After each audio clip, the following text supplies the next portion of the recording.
This video is going to cover the topic of one-step hanger method. Be sure the date and topic are at the top of the page. The essential question to guide this video is how can we use the hanger method to find unknown values? Before we get into that, I want you to take a look at these two hangers. And I want you to think about what jumps out at you and what you notice. And please write that down in the box or somewhere on your page. What I noticed was that the hanger with red socks appears to be balanced. It looks level. The hanger with the blue socks is not. It looks crooked. And what I know about that is that if something is balanced, it means it must weigh the same on both sides, right? So both of the red socks must weigh the same. And the reason I show you this, right, is not so that we can look at socks all day, but it's because we use balance in math as well. We often look for balance. Let's look at this sketch of a hanger that we have here. So I know that there is something on one side that I've labeled X. I'm just going to use that to say that I don't know what that is. But on the other side, it is the value of 4. Now, because this hanger is balanced, right, it's not crooked, it's balanced, we know that both sides are equal. So since this side is 4, the other side must be 2. So this X must be equal to 4, right? Because it's balanced.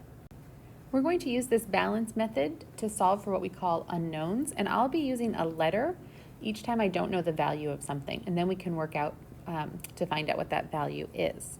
There's a word for that we'll talk more about next week, and that word is, or later on I should say, and that word is variable.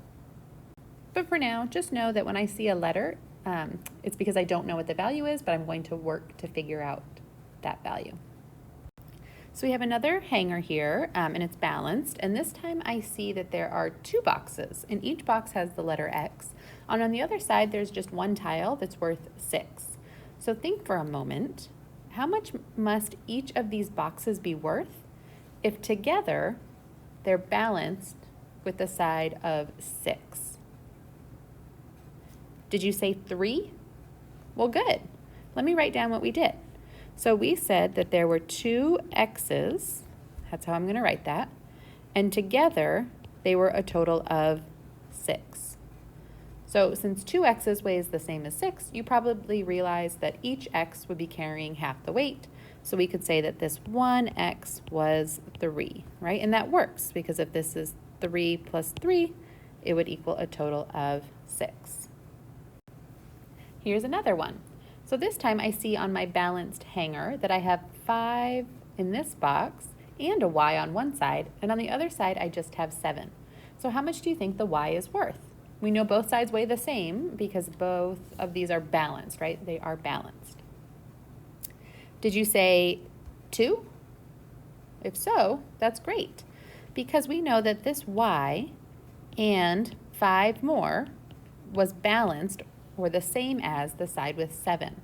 So maybe you thought to yourself, oh, well, 2 plus 5 is 7. So that means that Y must be equal to 2 because 2 plus 5 equals 7. And remember, we've been using these letters to represent the amounts we don't know, right? And that was called a variable, and we'll talk more about that in the days to come. I've also been writing down an equation for each example. And I'm showing that these are equations because I'm showing that 2 things are equal, right? Equal is the root for equation. Let's try a few more. Take a look at this hanger and think about what the value of W would be. Take a moment and then we'll write down what we think. I'm noticing that there are 4 W's and together they make 32. So I have to think, what number could I add 4 times to make 32? And I could try 5, but that would only be 20. That's not big enough. I think my W would have to be equal to 8 because 8 plus 8 plus 8 plus 8 equals 32. So that would work, right? So our variable W must have been worth 8 for this hanger to be balanced. And here's one last one for us to try together. So I have X and a 12 on one side of my balanced hanger, and it's equal weight to that 23 on the other. So take a moment and figure out what must be missing, what must be the value of that x to keep that balanced.